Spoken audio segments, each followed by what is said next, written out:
What is going on, guys? Flossie here with another Destiny video. As most of you know, the Dark Below is going to be the first big expansion for Destiny, dropping here in about a week from now on December 9th. This features a new character known as Eris Morn, new strikes, new weapons and armor, a new raid, as well as new story missions, and yes, my fingers are in quotation marks. And earlier yesterday, we kind of got a new in-game sneak preview of what we can possibly expect to see in the DLC. So next time you go to your destination map, you should have this icon just above the tower reading this: The Dark Below Cinematic. Eris Morn has landed in the tower with the fears of recent hive activity. Something is waking on the moon. Help her stop the rise of Crota. Now, essentially what this is the opening cinematic to the DLC, and I'm hoping not the only cinematic in the entire DLC. This video has been up for a while on websites like IGN and GameSpot due to the fact that it got leaked from Bungie about 2 weeks ago, if I'm not mistaken, but a lot of people still haven't seen it yet, so I'm going to go ahead and let you guys watch it here, and then I'm going to talk about something else afterwards. So hope you guys enjoy.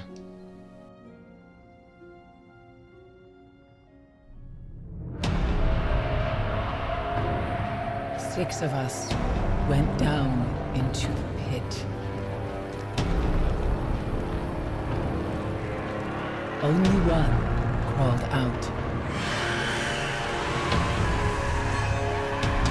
I am Eris, the last. I have seen what the Hive call a god. Crota, son of Oryx. He took everything from me.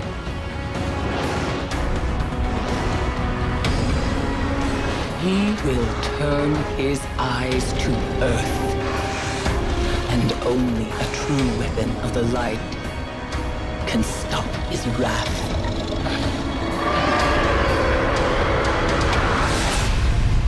Now you must face what lurks in the dark below.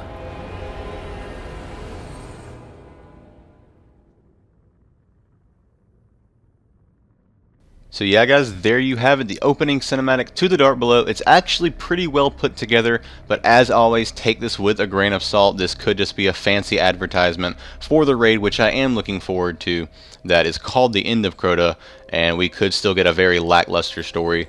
I'm going to go ahead and go to the tower right now. Now, the voice you did hear in that trailer, of course, is Eris Morn, basically talking about how she had a raid against Crota, and everybody in her raid except for her was defeated, and then she's been hiding in the depths of the moon waiting for a powerful enough light to where she can go bug whoever it is to try and kill Crota again. It doesn't make a whole lot of sense just yet, but we don't know everything.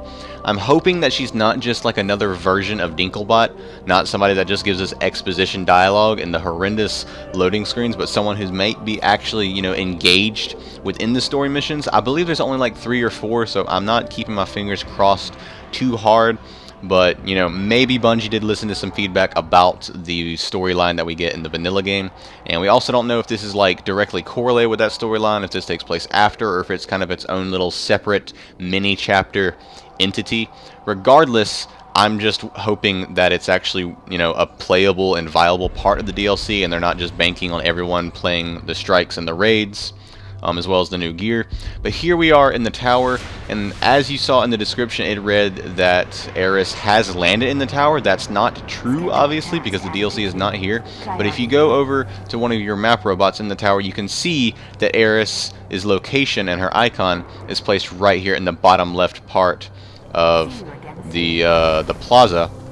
And if we run over there, we can actually see where she's going to be, and you can verify this by looking at some of the previews of the DLC, that she's going to be standing right here when the DLC drops. She'll be right here, and her ship will be behind her. She's where you'll come to get the story quests, to get these new bounties that Bungie hasn't really given us a lot of detail on, as well as weapons and armor, etc. She also has her own, you know, rank up system for reputation and everything else. But I would like to see, maybe, if Bungie could launch Eris before the DLC launches, and maybe we can't, you know, interact with her, but we could walk up, hold X, and, you know, get a little preview of the weapons and armor that she has, or maybe read the descriptions of the story quests to give us a better idea what this just the DLC is going to be like. But that's, you know, that's very unlikely. That's just kind of one thing that I would like to see. But yeah, guys, that's pretty much all for this video. If you enjoyed, feel free to leave a rating and a comment. Thank you so much for watching, and until next time, stay Stay flossy out there.